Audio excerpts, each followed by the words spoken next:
Hello everyone. आज हम लोग जीवाश्म के बारे में पढ़ेंगे। जीवाश्म क्या होता है, इसके बारे में सारे के सारे इंट्रोडक्शन वाला पार्ट पढ़ेंगे कि जीवाश्म क्या है, कैसे वो बनता है, कैसे हम उसकी आयु की गणना करते हैं, कैसे हम उससे पूरी की पूरी नॉलेज इकट्ठी करके अपने इतिहास के बारे में जानते हैं कि जीवों का विकास कैसे हुआ, विभिन्न जियोग्राफिकल डिस्ट्रीब्यूशंस कैसे थे। विभिन्न प्रकार के नॉलेज हम इस पोर्शन से प्राप्त करते हैं। आपको पता है कि हम इतिहास के बारे में विभिन्न तरीकों से जानते हैं, लेकिन जो प्रागैतिहासिक काल है, इतिहास का ऐसा पोर्शन जब कोई भी हमारे पास लिखावट वाले या हमारे पास कोई दस्तावेज नहीं है, उसका मेन स्वरूप तो हमारे पास फॉसिल्स ही होते हैं, कोई ना कोई अवशेष, जिसके द्वारा हम अपने विभिन्न कालों के बारे में जानते हैं कि उस समय कैसा जीवन काल था, उस समय कैसे जीव थे, उस समय कैसा विकास का स्वरूप था, उसके बारे में हम विभिन्न प्रकार से जीवन, इसलिए बहुत इंपॉर्टेंट टॉपिक है, बहुत नॉलेजेबल है। तो हम विभिन्न प्रकार के आज जीवाश्मों के बारे में पढ़ेंगे कि जीवाश्म कैसे होता है, उसकी आयु का निर्धारण कैसे करते हैं, विभिन्न प्रकार की प्रक्रियाओं कैसे हम उसके देखते हैं कि वो कितना पुराना है, क्या है, कैसे कब इसका विकास हुआ है, ये जीवन के क्रम में किस प्रकार आता है, ये सारी नॉलेज हम देखेंगे। तो फर्स्ट पोर्शन है इंट्रोडक्शन ऑफ पैलेंटोलॉजी। देखिए, जो पैलेंटोलॉजी या जीवाश्म में जो फॉसिल्स के अध्ययन का जो विज्ञान है, उसे हम पैलेंटोलॉजी कहते हैं। ठीक है, उसको हम जीवाश्मिकी या जीवाश्म विज्ञान कहते हैं। ठीक है, तो पैलेंटोलॉजी वह विज्ञान है जिसके अंतर्गत पृथ्वी के प्राचीन एवं विलुप्त सजीवों के भूगर्भीय इतिहास का अध्ययन किया जाता है। भूगर्भीय इतिहास का एक्सटिंक्ट जो भी प्राणी हो गए हैं, जो विलुप्त हो गए हैं, उनका हम जूलॉजी में अध्ययन करेंगे। विभिन्न प्रकार के हम और चीज़ें फॉसिल्स से विभिन्न प्रकार के और ज्ञान प्राप्त करते हैं लोग, जैसे जियोलॉजी में कैसे चट्टानों का विकास हुआ है, ये कैसे हुआ, कैसे पृथ्वी में विभिन्न प्रकार के जो प्रोडक्ट्स हैं वो कैसे बने। पर हम यहाँ पे देखेंगे कि जीवों का विकास कैसे हुआ, क्योंकि हम जूलॉजी वाले हैं, तो जूलॉजी मेनली देखेंगे पृथ्वी के प्राचीन और विलुप्त एक्सटिंक्ट जीवों का भूगर्भीय इतिहास हम यहाँ पे अध्ययन करेंगे।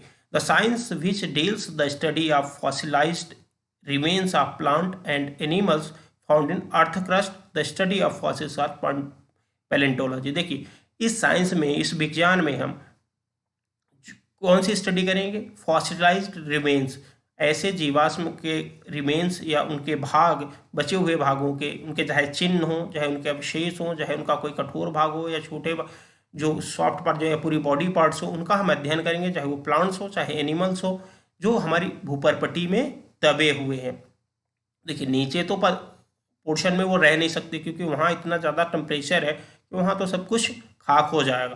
तो जो स्टडी होती है, जो प्लांट्स भूपरपट्टी में जो पड़े हुए हैं, जो दब गए हैं, एनिमल्स के वो पार्ट या फिर प्लांट्स के वो पार्ट, उनमें हम पैलेंटोलॉजी में, जीवाश्मिकी में उनका अध्ययन करते हैं।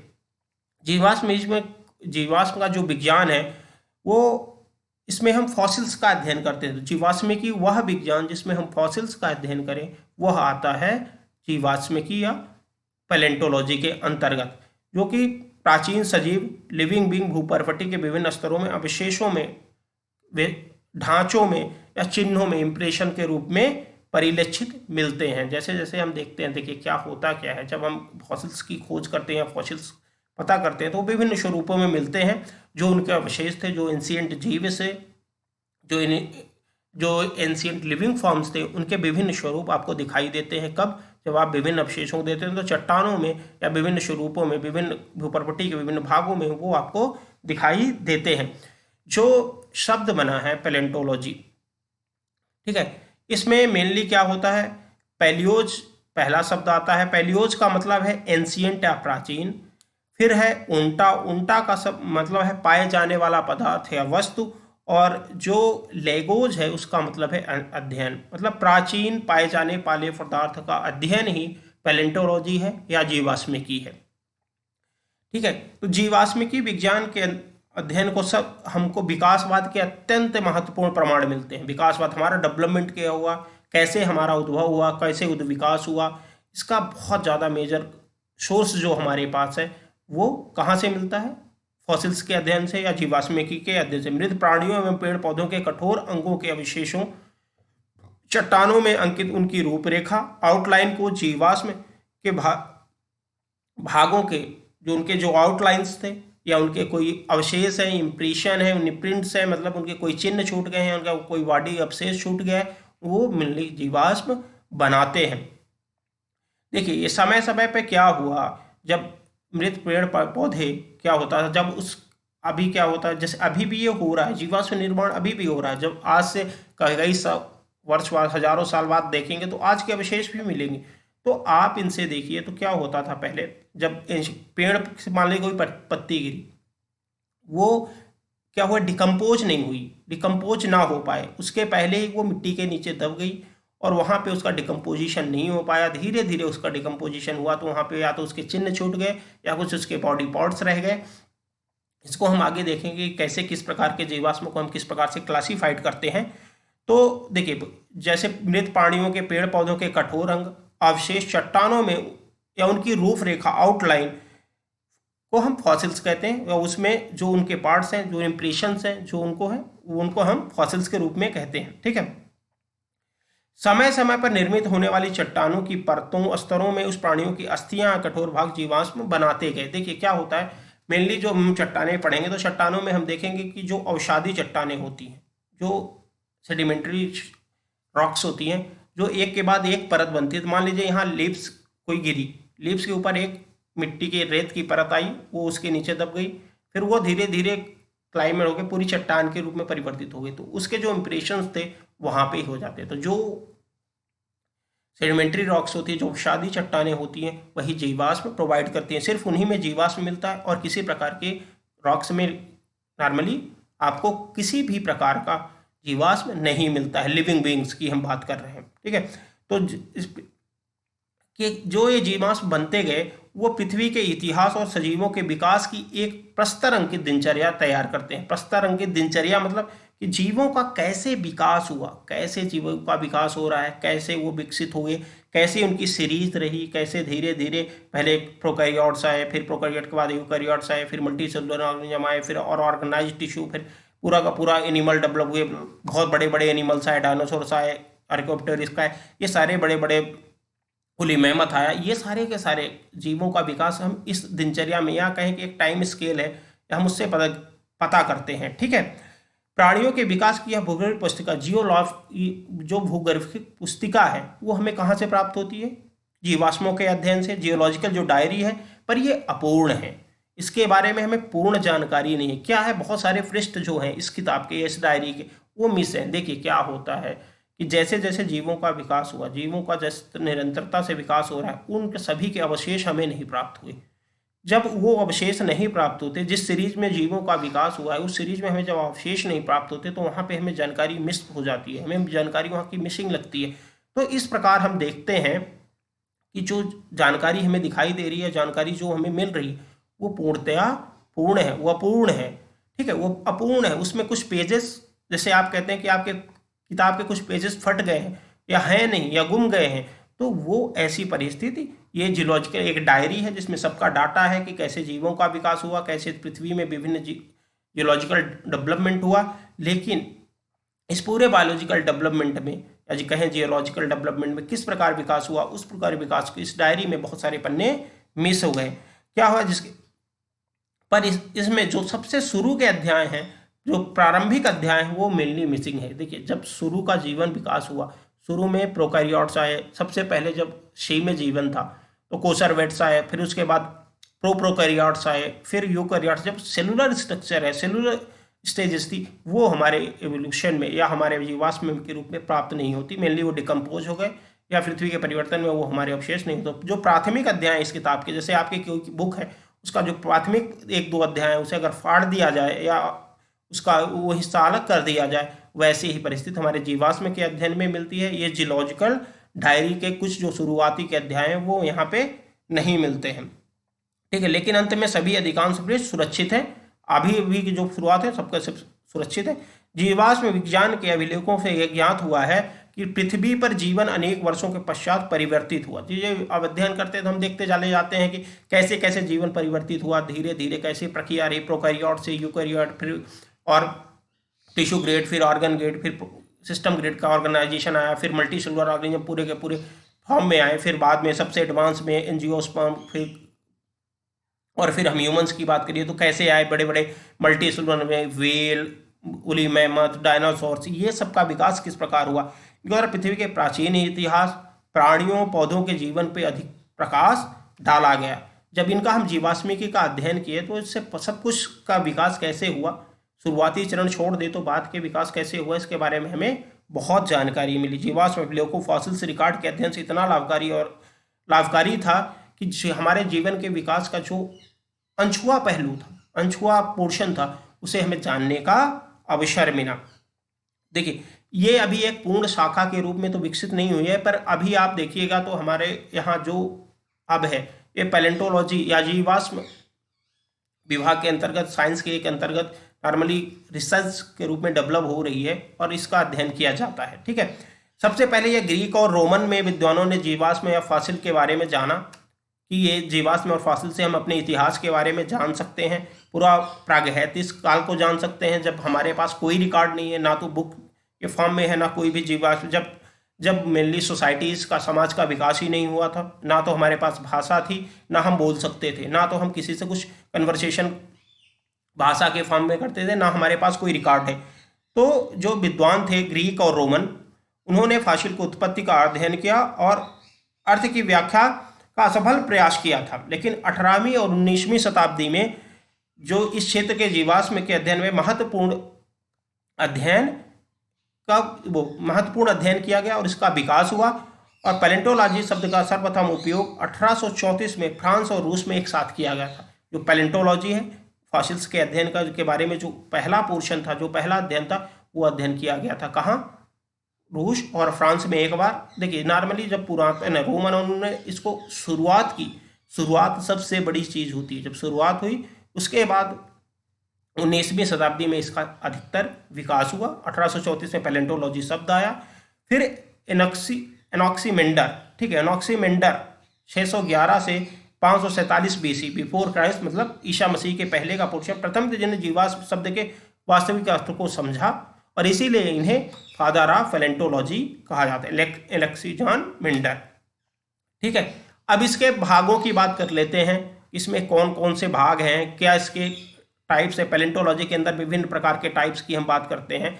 तो इसके अंतर्गत देखिए, पहला पोर्शन आ जाता है पैलियोबॉटनी का, मतलब जब the study of fossils of plant, जब हम प्लांट के फॉसिल्स की स्टडी करते हैं तो उसके अंतर्गत हम देखते हैं कौन, पैलियोबॉटनी की एक डिवीजन है। जैसे जीवाश्मिकी के अंदर एक प्रभाग है, प्रभाग के अंदर हम अगर बॉटनी के जीवाश्मों का अध्ययन कर रहे हैं तो पैलियोबॉटनी के अंतर्गत आएगा। पैलियोजूलॉजी के अंतर्गत हम देखेंगे तो जो जूलॉजी के, जो फॉसिल्स किसके हैं, एनिमल्स के हैं, उनकी स्टडी हम करते हैं फॉसिल्स किसमें, पैलियोजूलॉजी में। पैलियोजूलॉजी नॉर्मली, हम यहाँ जूलॉजी के बारे में ही बात कर रहे हैं, तो पैलियोजूलॉजी का जो पोर्शन है, पैलियोजूलॉजी नॉर्मली दो भागों में विभाजित है। एक है इनवर्टिब्रेट पैलेंटोलॉजी और एक है वर्टिब्रेट पैलेंटोलॉजी।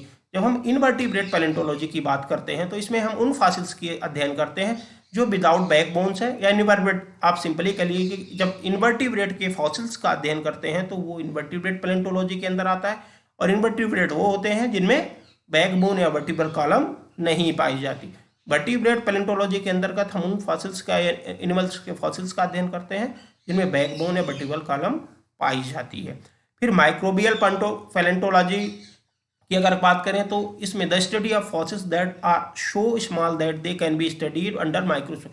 जब हम माइक्रोस्कोपिक एनिमल्स के फॉसिल्स का अध्ययन करते हैं तो हम कहते हैं जैसे बीजीए का, ब्लू ग्रेन एल्गी के जो फॉसिल्स हैं उनका जब हम अध्ययन करते हैं तो वो आते हैं माइक्रोस्कोपिक पैलेंटोलॉजी है। माइक्रोस्कोपिक एनिमल्स हों, चाहे प्रोटोजोआ हों, छोटे छोटे, चाहे बैक्टीरिया हों या फिर बीजीए हों, ब्लू ग्रेन की हो, तो जो सिंगल सेल्ड है, माइक्रोस्कोपी है, जब उनका हम अध्ययन करते हैं, उनके फॉसिल्स का अध्ययन करते हैं तो माइक्रो पैलेंटोलॉजी के अंतर्गत आता है। सबका उपयोग है, इसके बारे में हम आगे भी देखेंगे कैसे कैसे उपयोग हो रहा है, तो इसके बारे में हम आगे पोर्शन देखते हैं। जैसे पैलेंटोजूलॉजी के अंतर्गत हम देखिए विभिन्न एनिमल्स के विभिन्न भागों का अध्ययन करते हैं। ठीक है, एनिमल्स चाहे वो इनवर्टिब्रेट हो चाहे वर्टिब्रेट हो, पैलियोजूलॉजी के अंतर्गत या फिर जूलॉजी के अंतर्गत उसके हम देखेंगे। ठीक है, तो प्राणी जीवाश्मिकी कह लें उसे, हिंदी में प्राणी जीवाश्मिकी हो सकता है।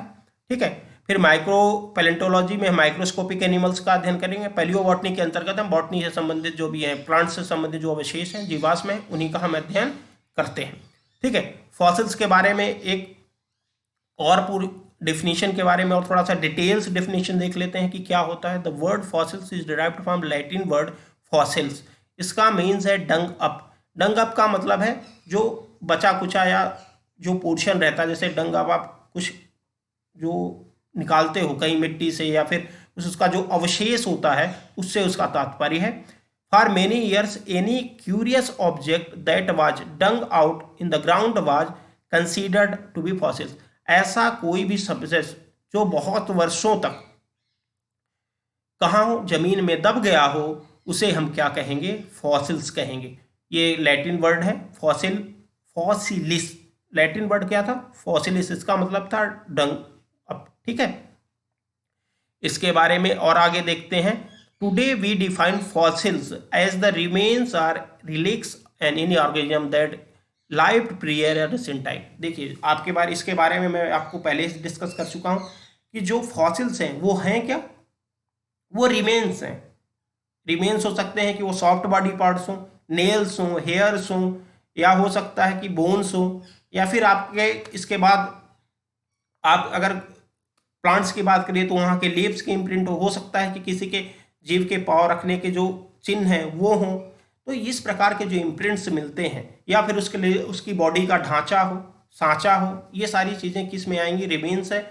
और या उनके चिन्ह हो वो ऑर्गेनिज्म के, वो आएंगे जो पूर्व काल में रहते थे, रिसेंट में lived period to recent time, आज से जो पहले जीव रहते थे, जो उनके इंप्रेशन है, जो उनके चिन्ह है, जो उनकी उपस्थिति के बारे में बताते हैं, वही जो चिन्ह और उनके रिमेन्स है वो कहलाते हैं fossils. Fossils are found in many form depending upon the original character of organism.